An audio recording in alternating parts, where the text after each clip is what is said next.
ఈ క్వశ్చన్ చూడండి, ఇటువంటి క్వశ్చన్ చాలాసార్లు టెట్లలో అయితే అడగడం జరిగింది. ఇది వెరీ వెరీ ఇంపార్టెంట్ క్వశ్చన్, చాలా జాగ్రత్తగా వినండి. మిసిసిపి అను పదంలో అచ్చులు హల్లుల నిష్పత్తి ఏంటిదని అడిగిండు. చూడండి, ఇక్కడ మనకు అచ్చులు హల్లుల నిష్పత్తి అడిగిండు. అసలు అచ్చులు ఏంటి హల్లులు ఏంటి చూద్దాం. చూడండి, ఇచ్చిన పదములో అచ్చులు చూద్దాం. ఫస్ట్ ఐ 1, ఇక్కడ ఒక ఐ 2, ఇక్కడ ఒక ఐ 3, ఇక్కడ ఐ 4. అచ్చులు 4 ఉన్నాయి. హల్లులు చూద్దాం. ఇక్కడ 1, 2, 3, 4, 5, 6, 7. ఆన్సర్ ఎంత? 4:7. కానీ ఇంకొక లేఖ కూడా ఆన్సర్ చెప్పచ్చు. చూడండి, ఎలా అంటే మనం రిపీట్ చేయకుండా కౌంట్ చేస్తే ఐలు 1 ఉన్నాయి కాబట్టి అచ్చులు 1.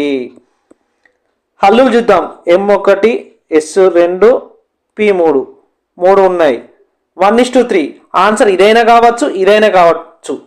ఆప్షన్లో ఏది ఉంటే అది టిక్ చేయండి. మళ్ళీ ఒక్కసారి వినండి. ఇదేమో ఎన్నిసార్లు వచ్చినా మనం కౌంట్ చేసినాం. దీంట్లో ఒకటేసారి తీసుకున్నాం కాబట్టి ఇదైనా రైటే. అయితే మీకు ఇలాంటి క్వశ్చన్ ఒకటి ఇస్తుంది, దీనికి ఆన్సర్ కామెంట్ చేయండి.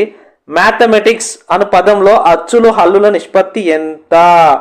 ఈ క్వశ్చన్కు ఆన్సర్ కామెంట్ చేయండి. ఇలాంటి మంచి వీడియోస్ కోసం మన ఛానల్ ఫాలో అవ్వండి. Thank you.